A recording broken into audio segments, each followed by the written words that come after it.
ஆனால் இப்போ இந்த உணவு திருவிழாவுக்கு வந்திருக்கீங்க. இப்போ நீங்கள் சாப்பிட்டுட்டு இருக்கீங்களா? இதை பற்றி நீங்கள் என்ன நினைக்கிறீங்கண்ணா? யாரும் சரியாக கண்டுக்கிறது இல்லை. பாரம்பரியமே சிறுதானியங்கள் வந்து வளர்ந்தது தான். இப்போ தான் வந்து நிறையா மாறிடுச்சு. பெண்கள் பார்த்திங்கன்னா நிறையா பிரச்சனை வந்து நீரிழிவு, கருத்தரிப்பு பிரச்சனை இந்த மாதிரிலாம் இருக்குது. அதெல்லாம் இந்தமாரி உணவு சாப்பிட்டா தான் திரும்ப அவங்க எந்த பிரச்சனையும் ஹாஸ்பிட்டல் நோய் சென்னையிலேருந்து வீடு காடு தேடி வந்துட்டாங்க. ஓகேண்ணா, இப்போ நீங்கள் இன்றைக்கி வர்றதுனால என்ன நீங்கள் பண்ணணும்னா, இதை சாப்பிட்டுட்டு இதே மாதிரி உங்கள் வீட்டில் செஞ்சு தாங்க அப்படின்னு சொல்லி கேட்டு நீங்கள் செஞ்சு தர சொல்லி சாப்பிட்ணுண்ணா. கண்டிப்பாக இப்போ நீ சொல்லவே வந்து எக்ஸ்பெக்ட் பண்ணுறீங்க. நான் எப்போதுமே சிறுதானியத்துக்கு வந்து எங்கள் வீட்டில் ஈவினிங் ஆனால் இதை தான் சொல்லுவேன்.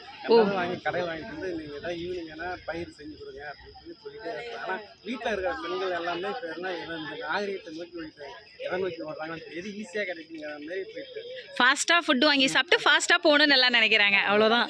ஃபாஸ்ட்டாக ஃபுட்டு சாப்பிட்டா ஃபாஸ்ட்டாக போயிடலாம். அவ்வளோதானே.